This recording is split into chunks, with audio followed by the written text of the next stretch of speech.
देखिएगा students, 13 chapter complete हो गया है। अब chapter number 14, 3 dimension geometry, 3D। देखिए, आपने 11th क्लास में 2D पढ़ा होगा। क्या पढ़ा था? 2D। अब 2D में कौन सा 2D कौन सा चैप्टर था? चैप्टर नंबर 11, ठीक है, एंड 12। 11th क्लास में चैप्टर नंबर 11 और चैप्टर नंबर 12 था, वो 2D में था।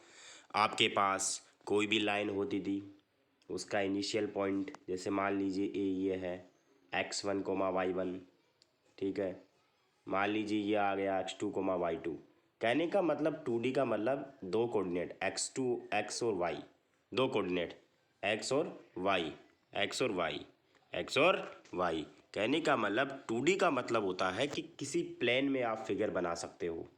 2D का मतलब क्या होता है? किसी प्लेन में। जैसे मान लीजिए आपने सर्कल बनाया, ठीक है, आपने पैराबोला बनाया, आपने इलिप्स बनाया, तो आप प्लेन के अंदर फिगर बना सकते हो 2D। देखिए, प्लेन फिगर्स होते हैं वो 2D होते हैं। लेकिन मान लो 3D में बनाएं, जैसे स्पेयर की बात करें अपन, स्पेयर 3D में होता है, ठीक है।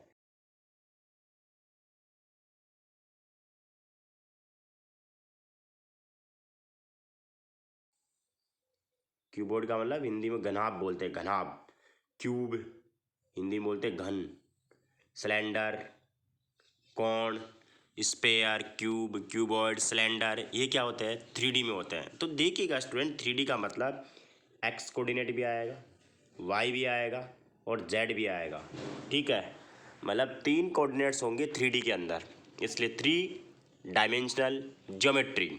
अब देखिए, सबसे पहले मैंने एक फिगर बना रखा है, इस फिगर को देखोगे आप, तो इस फिगर में अगर अपन बात करें तो आपके पास ये एक्स एक्सिस है, ये वाई एक्सिस है और ये नीचे वाला जेड एक्सिस है। नीचे, यहाँ नीचे नहीं है ये, देखिए प्लेन से ऊपर की ओर है। कहने का मतलब या तो प्लेन से ऊपर, प्लेन से ऊपर और नीचे की ओर है, ठीक है, ऊपर और नीचे की ओर। एक्स एक्स आपका एक तो हो गया एक्स एक्सिस, एक हो गया वाई एक्सिस और एक प्लेन से out of plane and insert of plane. तो मतलब कहने का मतलब जेड होगा या तो प्लेन के आउटसाइड में होगा या अंदर की तरफ होगा। कहने का मतलब प्लेन से ऊपर और नीचे की ओर होगा जेड एक्सिस।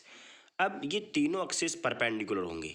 तीनों एक्सिस क्या होंगे? परपेंडिकुलर। मतलब X X, Y axis and Z axis तीनों क्या होंगे? परपेंडिकुलर होंगे, ठीक है।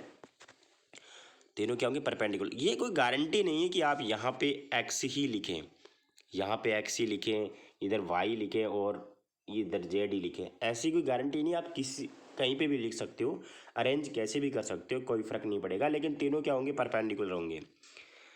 तो मैंने सबसे पहले पॉइंट लिखा है direction cosine of a line. Direction cosine, देखिए नेम से स्पष्ट हो रहा है, डायरेक्शन कोसाइन, कोस आएगा, कोसाइन।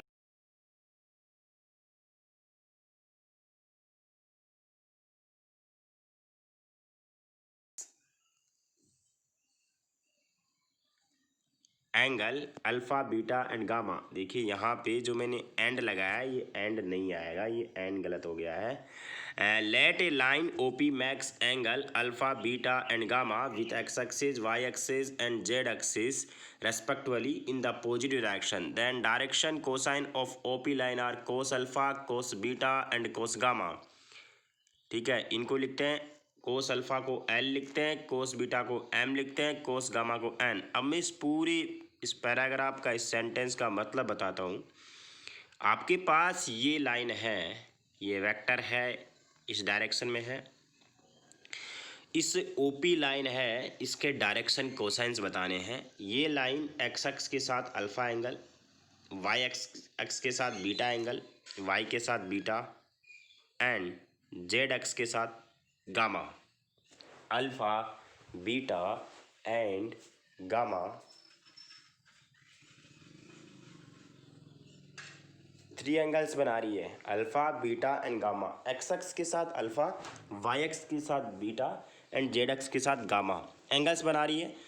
तो पॉजिटिव डायरेक्शन में, नेगेटिव डायरेक्शन नहीं। तो यहाँ पे कोस के साथ अल्फा ले लिया, कोस के साथ बीटा ले लिया, कोस के साथ गामा ले लिया, तो ये तीनों क्या होते हैं, direction cosine.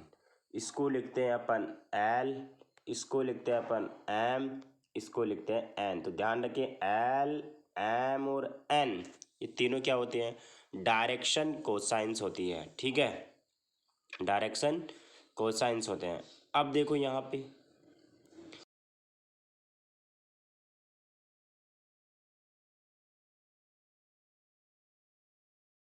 Parallel then direction cosine will be same. अगर मान लीजिए कोई दो वेक्टर हैं, जैसे मान लो यहाँ पे ये वेक्टर था ओपी ये था, मान लो कोई दूसरा वेक्टर आ गया, मान लो ये ए बी आ गया, मान लो ये पॉइंट मान लो ए था, ये पॉइंट मान लो बी था। ये दोनों वेक्टर अगर क्या आ गए, पैरेलल आ गए, तो इनके डायरेक्शन कोसाइन क्या होंगे, सेम होंगे। डायरेक्शन कोसाइन क्या होंगे, सेम। क्यों, क्योंकि वो एंगल एक्स एक्स के साथ सेम बनेगी। दो लाइंस पैरेलल होगी तो एक्स एक्स के साथ, वाई एक्स के साथ एंड जेड एक्स के साथ एंगल क्या बनाएगी, सेम ही तो बनाएगी। अब देखिएगा relation between the direction cosines of a line. अब देखो मैंने फिर एक डायग्राम बनाया है। ठीक है, अब देखो यहाँ पे आ जाओ। Let direction cosine of a line P Q. अब की बार वेक्टर की बात नहीं कर रहा, सिंपल लाइन की बात कर रहा हूँ। वैसे अभी क्या किया था अपन ने क्या किया था, ओपी वेक्टर था आपका, ओपी क्या था, वेक्टर। लेकिन अब की बार दोनों तरफ डायरेक्शन है। देखिएगा यहाँ पे पी क्यू की बात करें तो इधर भी डायरेक्शन है इसकी, मतलब पी क्यू एक लाइन है, पी क्यू क्या है, एक लाइन है। तो let direction cosine of P Q line are L M N, मतलब डायरेक्शन कोसाइन क्या है, L M N, and P Q parallel O R which makes alpha beta gamma angle with x axis where r is the any point whose coordinates are x y z। कहने का मतलब क्या हुआ, आपके पास P Q line है, इसके parallel कोई O R line है, ये ओ आर लाइन है, वो alpha beta and gamma angle बनाती है एक्स एक्स के साथ, X X Y X and Z X के साथ। एक्सिस के साथ alpha beta gamma, X X के साथ अल्फ़ा, वाई एक्स के साथ बीटा एंड जेड एक्स के साथ गामा एंगल बनाती है ये वाला लाइन ओ आर। और आपको पता है ओ आर किसके,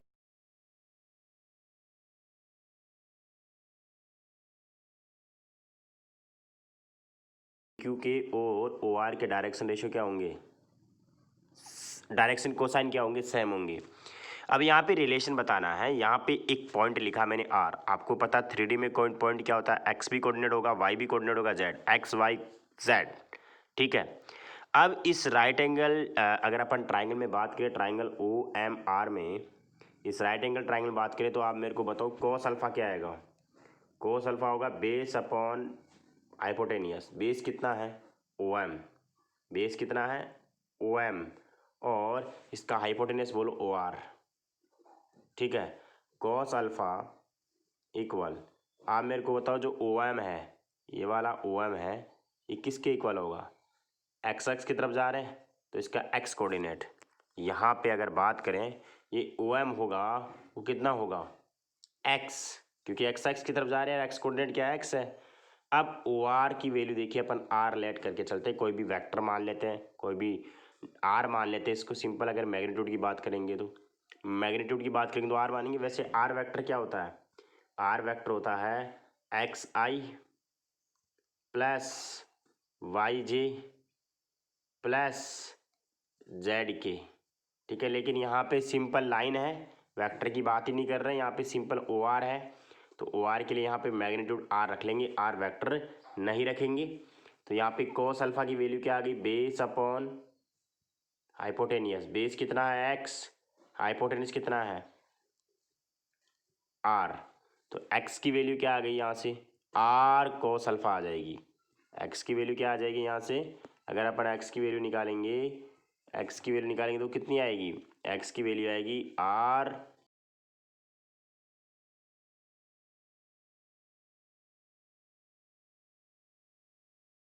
कॉस बीटा। ऐसे जेड की निकालेंगे क्या आएगी, आर कॉस गामा। तो देखिए मैंने ऐसे ही लिखा है, in triangle O M R में कॉस अल्फा निकाला, वही बेस अपॉन हाइपोटेनियस। वहाँ पे अपन ने ओ आर की वैल्यू आर लेट करके चलिए अपन ने कॉस अल्फा, आपको पता है कॉस अल्फा होता है, कॉस अल्फा वो एल होता है, ओ एम की वैल्यू आपके पास एक्स है, ओ आर की वैल्यू आपके पास आर आ गई, ठीक है। तो यहाँ पे एक्स की वैल्यू क्या आ गई, एल आर। ऐसे वाई की वैल्यू क्या आएगी, एक्स की वैल्यू एल आर आई है, वाई की वैल्यू एम आर होगी, एंड जेड की वैल्यू एन आर। अब आपको पता है ओ आर, ओ आर का मतलब ओ इज़ द ओरिजन, 0,0,0, और आर का पॉइंट क्या है, एक्स वाई एंड जेड। दो पॉइंट के बीच की डिस्टेंस क्या होती है, आपने पढ़ा होगा। अरे ओ और आर के बीच की डिस्टेंस x2 माइनस x1 का whole square, y2 minus y1 का होल स्क्वायर। तो यहाँ पे क्या आएगा, x माइनस 0 का whole square, x2 minus x1 का whole square, y2 minus y1 का whole square, z2 minus z1 का होल स्क्वायर। तो x minus 0, y minus 0, z minus 0, दोनों तरफ मैंने स्क्वायर कर दिया। ओ आर स्क्वायर की वैल्यू आर स्क्वायर, एक्स की वैल्यू रख दी, वाई की वैल्यू रख दी, जेड की वैल्यू। आर स्क्वायर दोनों तरफ कॉमन लेके कट गया, L square plus N square, L square plus M square plus N square की वैल्यू कितनी आ गई, 1 आ गई। अब आ जाओ direction ratios of a line. अब वहाँ पे कोसाइन था, यहाँ पे रेशियो, रेशियो का मतलब रेशियो लेना पड़ेगा। In direction cosine of a line proportional numbers are called direction ratio. और डायरेक्शन देखो ऐसे लिख सकते हैं डायरेक्शन रेशियो को, क्या बोला, प्रोपोर्शनल नंबर आर कॉल्ड, कैसे, इफ एल एम एन क्या है,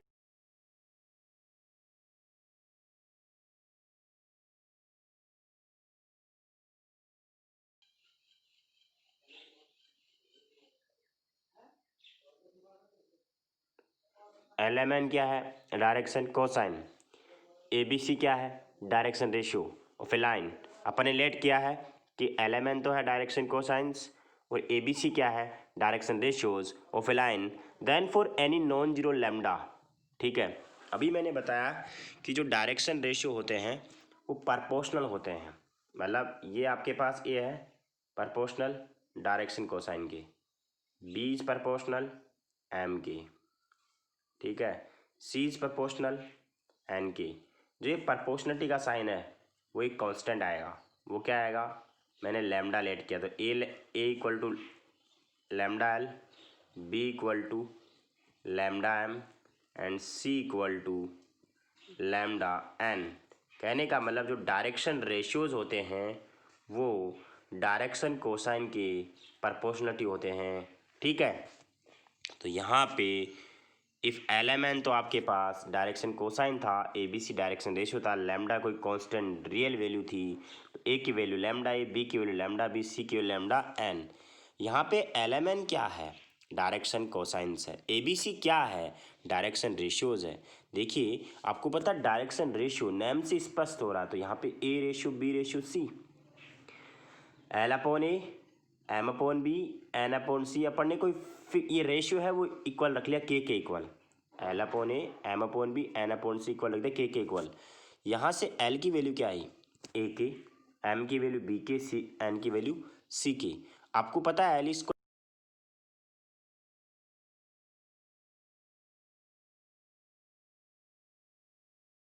तो यहाँ से के की वैल्यू ये आएगी प्लस माइनस 1/रूट में A square B square plus C square, के की वैल्यू आ गई। अब एल निकल जाएगा, एल निकल जाएगा, एल इक्वल टू क्या था, ए के, एल इक्वल टू क्या था, ए के था, एम इक्वल टू बी के, एन इक्वल टू सी के। तो के की वैल्यू रखेंगे तो एल की वैल्यू क्या आएगी, plus minus A upon root में A square plus B square plus C square. ऐसे एम की वैल्यू आएगी, ऐसे एन की वैल्यू। एल एम और एन से ये पता चल रहा है, अगर अपने को ए बी सी पता हो, अगर डायरेक्शन रेशियोज पता हो, तो अपन क्या कैलकुलेट कर सकते हैं, डायरेक्शन कोसाइन कैलकुलेट कर सकते हैं।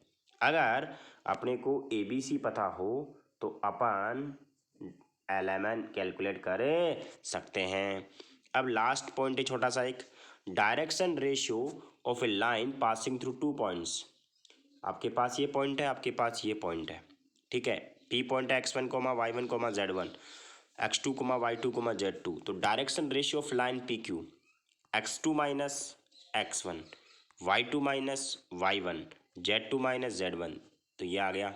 ध्यान रखें कभी भी डायरेक्शन रेशियो को और डायरेक्शन कोसाइन को ब्रैकेट्स में नहीं लिखते हैं, डायरेक्शन रेशियो को और डायरेक्शन कोसाइन को ब्रैकेट्स में नहीं लिखते हैं, सिंपल ऐसे ही लिखते हैं। क्या बात समझ में आ गई क्या? अब आ जाओ आगे। Exercise 14.1 question number first, find the direction cosine of a line which max equal angle with coordinate axis. मतलब एक लाइन है वो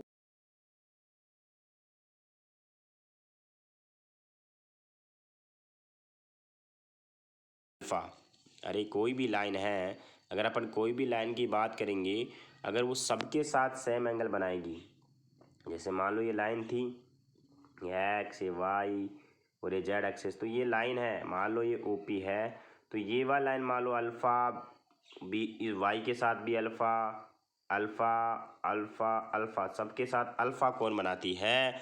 तो देखिए, let the line max equal angle alpha with coordinate axis. तो डायरेक्शन कोसाइन क्या हो जाएंगे? एल की वैल्यू कोस अल्फ़ा, एम की वैल्यू कोस अल्फ़ा, एन की वैल्यू भी कोस अल्फ़ा, क्योंकि एंगल तीनों का क्या है? सेम है।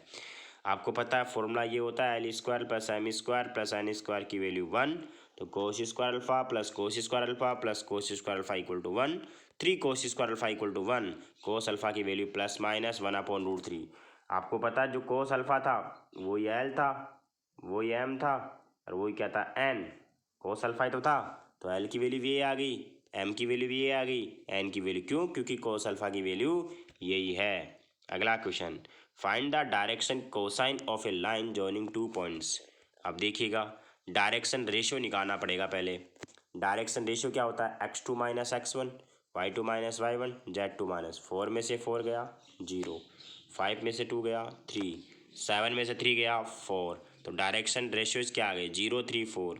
तो यहाँ पे ए की वैल्यू 0, बी की वैल्यू 3, सी की वैल्यू 4। डायरेक्शन कोसाइन क्या होते हैं? Formula L equal to plus minus A upon M equal to ये होता है। तो यहाँ पे देखो, एल की वैल्यू अपन ने सोल्व की पहले, एल की ए की वैल्यू 0 है, ए 0 का स्क्वायर 3 का स्क्वायर 4 का स्क्वायर, ऊपर 0, नीचे देखिए 15 आएगा रूट में, तो 5 हो जाएगा, तो 0/5 क्या हो गया? 0। अब ऐसे अपन एम की वैल्यू निकालेंगे,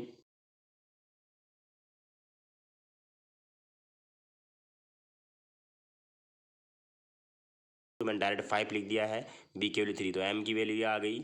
ऐसे अपन एन निकालेंगे, फॉर्मूला ये होता है, सी की वैल्यू 4 है और इस नीचे वाले रूट वाले की वैल्यू 5 है, तो +-4/5। एल आ गया, एम आ गया, एन। आपकी बुक में आंसर हो सकता है कि प्लस माइनस में नहीं हो, लेकिन आंसर क्या करना, अपने को प्लस माइनस में ही लाना है। क्यों? क्योंकि अपने फॉर्मूले में क्या आता है यहाँ पे? Plus minus. तो ध्यान रखिए आप लोग, आपका आंसर प्लस माइनस हो भी सकता है, नहीं भी हो सकता, तो आप प्लस माइनस लगा देना। थर्ड क्वेश्चन है, if a line has direction ratio दिए हुए हैं, डिटरमाइन डायरेक्शन कोसाइन। गिवन है A B C, let direction cosine LMN। तो एल का फॉर्मूला लगा दिया, plus minus A upon root में A square B square C square, A की वैल्यू +2, नीचे लगाया तो +-2/3 आया। ऐसे ही इसकी वैल्यू, तो बी की वैल्यू -1 है, नीचे सोल्व करने पर कितना आया था? अभी नीचे सोल्व करने पर 3 आया था, तो नीचे तो 3 ऊपर -1। अब देखिए इसको, देखिएगा आप, ये माइनस प्लस से मल्टीप्लाई होकर माइनस आएगा और माइनस माइनस प्लस होकर प्लस, मतलब उल्टा हो जाएगा। इसमें प्लस माइनस था तो ये क्या हो जाएगा? माइनस प्लस, इस माइनस की वजह से।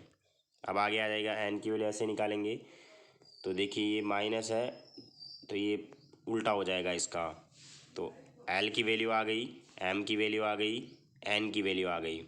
लास्ट क्वेश्चन है इस एक्सरसाइज का, A vector R makes angle of 45 degree 60 degree 120 with X Y and Z axis respectively, if magnitude of R is 2 unit then find R. देखिएगा, ध्यान रखिएगा, आपको मैंने एक फॉर्मूला लिखाया था, L square plus M square plus N square की value क्या होती है? 1। अगर मैं इसका रूट करूँगा तो भी वैल्यू कितनी होगी? 1। अब आप मेरे को ऐसे बताओ, अपने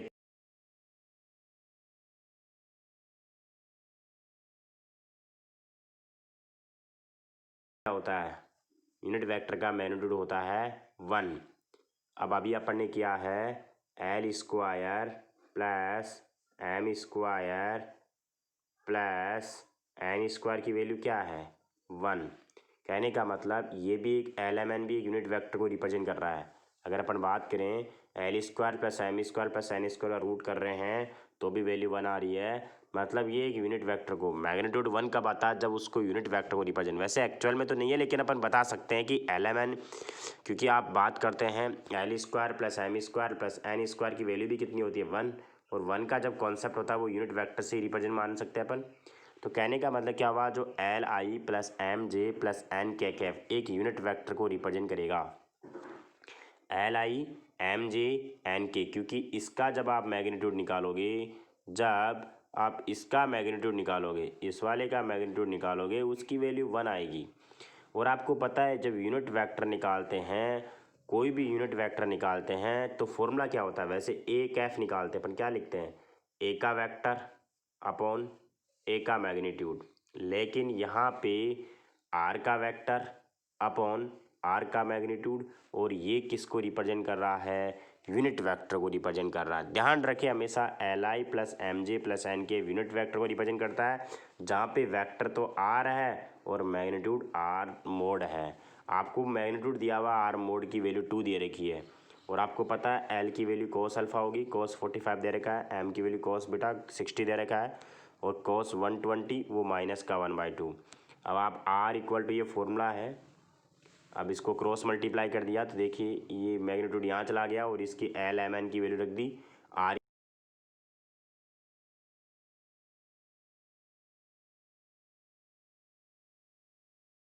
3.2 आगे स्टार्ट करेंगे। साथ साथ कॉपी में काम कीजिएगा। जिन लोगों के समझ में नहीं आता है वो आप मैसेज के थ्रू पूछ सकते हो, उसको अलग से कोई भी क्वेश्चन समझा दूंगा। आज के लिए बस इतना ही काफ़ी। Thank you.